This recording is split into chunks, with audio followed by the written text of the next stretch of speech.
Hey, what's up, y'all? It's D. About to react to this video by Antonio Talks. It's titled Debunking Asmongold's Black People Are Inferior in DEI Take. Oh, Lord. This is the crusty dude who's like rotting in his basement, right? The one who doesn't clean up and doesn't, wash his ass. This is him, right? So, sure, let's hear what he has to say as if it has any, importance or validity. But sure, let's watch. So today, y'all, we're going to be debunking a huge streamer by the name of Asmongold. This guy has millions on YouTube, millions on Twitch, and pretty much every time I see him on the internet, a clip of his or a tweet of him is something racist. Now, this all started because of a tweet and post that we already did a video on, right? Joe Bart, shout out to Joe, but he had a clip of him basically saying that black people aren't inherently more violent than any other group of people. In quote, he states, if you are going to say statistically they do, that's only because of impoverished areas and the lives they've been given due to the implications of systemic racism. 100%. This is something that I preach all the time. To understand why Black America is so bad, even though it's not really that bad the way they make it seem, is because all of the things black people have been through in America. You have to go back. Cause and effect. These people act like they don't know about that. In fact, slavery wasn't that long ago. It was only 160 years ago. I've told this story in a couple of my videos, but my mom was like a miracle baby. Not necessarily a miracle baby, but her dad, my grandfather, had my mom when he was in his 70s. I don't even know why he was busting nuts that old, but I'm grateful because I wouldn't be here. I never met my granddad. That's because he passed away before I was born. I was born in 2001. I believe he passed around the 90s, something like that. He lived a very long life. He was in his late 90s, I believe. So that meant he was born in the 1890s. Slavery ended in 1865. So that means I am connected to slavery 1 or 2 generations, right? It's not that long ago. Anyways, after slavery, we dealt with Jim Crow, segregation, redlining, which hindered black people from getting the better resources. Even talking about the black people that served in the military. After returning home, a lot of them were denied their GI Bill. They weren't able to get the same resources that their white counterparts got for fighting in the same war that they did. Moving past this, we can get to COINTELPRO, them killing all of our leaders. Chemical warfare, mass incarceration. There have been so many agendas burning against down Black America. black so when we bring up these things, these things are facts. You can look it up. Like, they sabotage black people left and right. So it'll be like, well, y'all can't figure it out or get together. Like, for fucking decades and decades and decades and decades, black people have been sabotaged. But dismissing. Now, anyway, Asmongold ended up replying to this tweet. It's true that blacks experience systemic racism. They benefit from it. Blacks and other minority groups enjoy preferential treatment through DEI. And this is not even true again. These are the most basic, lazy talking points that can be so easily debunked with just a Google search. The most basic of research. So the fact that they still continue to use these, brain dead takes is very surprising. But is it really? Because once again, I say this all the time, racist people, they're not intelligent.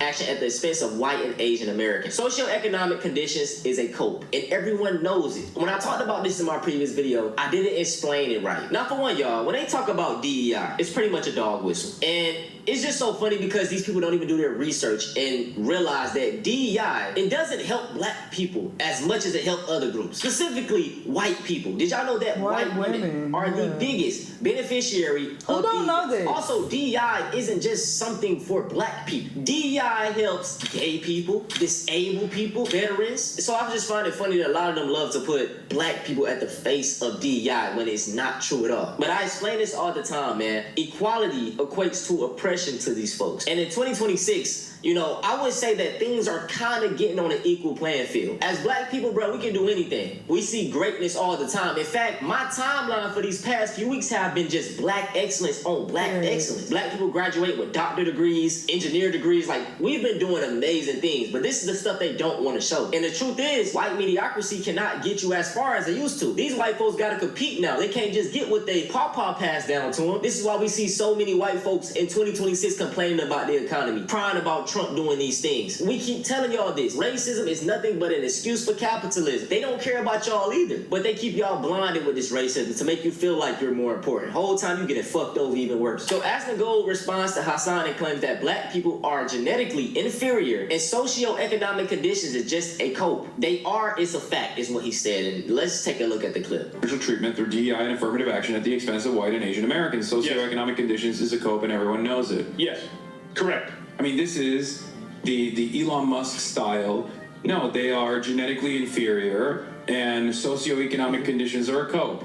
They are. So he's dumbing down, like not he's denying it. tweaking. And you know, Asmongold, I want to say that he's putting on a character. Y'all know I don't like to make excuses for these races. If they racist, I truly believe they are. But I say this because there is a specific clip of Asmongold where he says some real shit. And let's take a look at it. I had it in the last video, but I had to cut it out because of copyright issues. But let's just watch it. And this might be a controversial opinion. People might not like this opinion, but I do think that black people now are still experiencing ripple effects of Jim Crow, slavery, pre-civil rights era, and also other forms of segregation and discrimination. I think that there are ripple effects of that now. Let me give you one example, and if you agree with this, that's fine. If you don't agree with this, that's fine.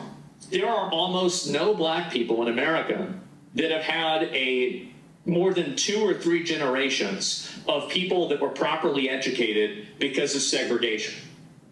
I think that growing up in a family that speaks proper English, that understands the English language, gives you a tremendous insurmountable advantage over people who don't. Like I state, a lot of these people, they know the truth. This makes it even worse. It's like, okay, so you're pretending to be stupid and more racist than you actually are just to pander to your racist audience. So you're a coward. You don't have a backbone. You're just, trying to tap dance for your audience in order to get money, like in order to get popularity and clicks and views.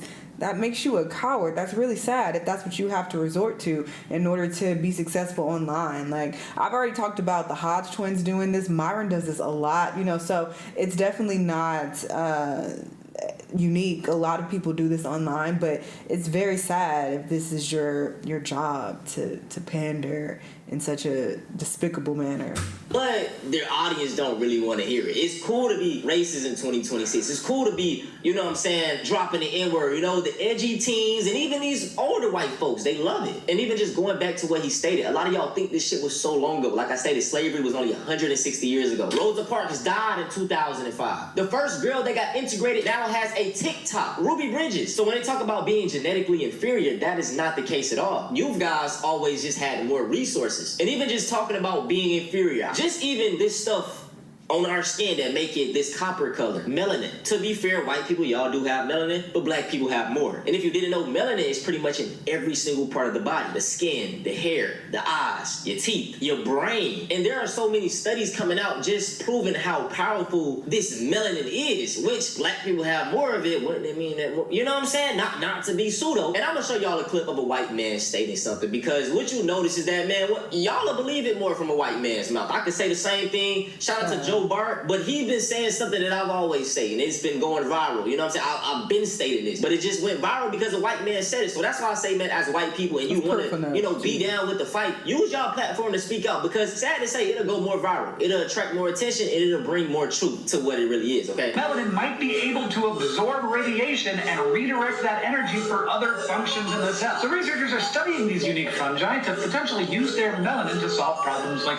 radiation exposure from traveling and living in space. Them niggas on Japanese Twitter, they might have been on to something. We might really be on to money. You know what I'm saying? So short, man, Asmon, I hope you see this video. You have a huge platform. And instead of you using it to push racist agendas, why don't you do like you did before and talk about the real truth? Because you was talking that real shit. But I guess your audience, they didn't like it and they didn't want to hear it. Because what I noticed is that when you hold a mirror up to white people and tell them things that they love to tell black people, they don't want to hear it. When I talk about the crime rate that white people have in America, based off the 2019 FBI data stats that they love to throw around, white people are responsible for damn near 70% of all the crime. White men in America, despite making up 29% of the population, account for 77% of all child you-know-what crimes. And when I bring these things up, it'll be, oh, you're anti-white. This is anti-white propaganda. No, it's just the truth. But when y'all do it to us, it's accountability. I'm just saying. Now, for the rest of this video, man, I just want to show you guys that when given these same resources and these same opportunities, black people excel. I want to dedicate the final part to this video to showing off some black excellence. Right here, we have my boy Jaden, and he says, writing, and now I'm a journalism grad. What? Shout out to Brody. Right here, she said, just became a part of the national 3% of black women in bachelor's in computer science. Shout out to her. Right here, we got a black man flexing with his doctor's degree. And my boy got the dreads. You don't have to conform to achieve greatness. Oh, we got a grandma graduate. Look at this, 82 years old. It's never too late, y'all. Never. 22 years old, 12 days after North Carolina A&T graduation. And she bought herself a home, and she graduated college. Right here, we got a group of brothers graduating. Look at this, man. You know what I'm saying? They don't want to talk about these type of things. You focus on negative, that's all you're gonna fucking get. Right here, once again, we got a bunch of brothers Look at them, get into it. Look at all these black men getting their degrees, bro. Once again, they wouldn't want to talk about this. They wouldn't want to show it. And then if they even get in there, gonna talk about DEI, bro. Y'all just catch up. Oh, you know what I'm saying? Right here, once again. I dated a Kappa. It's just never again. And this is a whole, like I say, It was Kappa, right? That little shimmy shit. Are they the people who shimmy? Yeah. Whoever shimmies, just shimmy to hell. All right, fuck with those people. I'm just talking shit. If you're a Kappa out there, but the one that I dated was terrible, horrible man. bro, we just, I see this so much. This is why I be like, why did all y'all talk about is black fatigue, cherry pick topics? Why don't you guys ever talk about these type of things? Once again, a room full of black men, dreads, afros. Get into it, bro. Hey, another successful flight. All glory be to God. Just touched down at the airport. Dealing with this career, you gotta be cautious. Most of all, you gotta stay prayed up. Believe it. If little black girls don't know they can be pilots, guess what? That's not something they're going to choose. My name is Captain Teresa Claiborne. I am a 787 captain for United Airlines. Another black woman has entered the flight deck. It's my cousin's first flight as a first officer for Southwest Airlines. First Officer Kanaya Ware started her journey in aviation almost 9 years ago as a flight attendant for Southwest Airlines. Then joined the Destination 225 program to become a pilot, and today's the day. It's her first flight as a first officer for a major airline. White coat, black Guinness, white coat. That's what we doing. Black Guinness, white coat. That's how we coming. Johnson, this is practice. This your practice? It's my practice. Oh, good. Yeah, man. Yeah, man. Whoa. Absolutely. Man, show me around this before. I got you, dog. What this is? It's an X-ray machine. We got a lot of hot shit costs a lot of people. A little something, man. Big X-ray machine. We got Dr. Stevens in there. What's up, Dr. Stevens? You a doctor? Oh, God. No. Why he so shy? In-house dental plan. Absolutely, man. So our in-house dental plan is $240 for the whole year. $240? $240, man. Oh. Yeah, man. So that comes with two. You know what I love about this, though? I love when black people in very professional spaces feel like, you know, they can just be themselves and they don't have to, let me be super clean cut and where's my glasses and let me talk like to make everybody feel comfortable. And, you know, you see it. You see it all the time. I'm not talking about the people who are naturally very proper and talk like that. But, no, I'm talking about the people who go out of their way to try to change their voices and, you know, really make sure their hair is really short and as clean cut as possible, because it's like, wait, I wanna you know, appeal to everybody and I don't want anybody to be intimidated by me. But no, they got locks and they're like, yeah, so yeah, we got practice. It's $200 a month. You feel me? And I'm like, yeah, you know, I like people do that because you have a lot of black people. We're products of our environment, okay? A lot of us grew up in certain areas, certain urban neighborhoods, and we just speak a certain way because that's what we grew up around. So even as we become adults, we still talk a certain way. Like me, for example, it's a little hood, little twang, little, you know, urban, you know, vernacular there. And I love when people are just themselves and like, no, this is how I talk. Like, I'm not changing my voice for anybody, you know? So yeah, fuck with that. Cleanings that comes with your x-rays, your exams, and then 30 to 40% off all your dental treatment. I'm a black female. Like, I think of Ryan Coogler as well. Like, he's in very professional spaces, man, out here winning Oscars, all type of shit. But he like, yeah, I'm from Oakland, California. Like, period. Of course I have to smile all the time, or else I'll be seen as mean, rude, and aggressive. I'm a black female doctor. Of course patients think that I'm their nurse, their tech, social worker, housekeeping, maintenance, and personal chef. I'm a black female doctor. Of course patients want to touch my hair while I'm listening to their heart and lungs. This video will literally be hours long if I show all of the black excellence. Shout out to the black excellence. But yeah, these people are stupid. I'm just convinced. And the people who pretend to be more racist just to pander, you're even more stupid. And you're a coward on top of that. You're not even standing on what you truly believe. That's so fucking embarrassing and pathetic. But sure, this is what they do. Y'all let me know what y'all think, and I'll see y'all on the next one. Bye.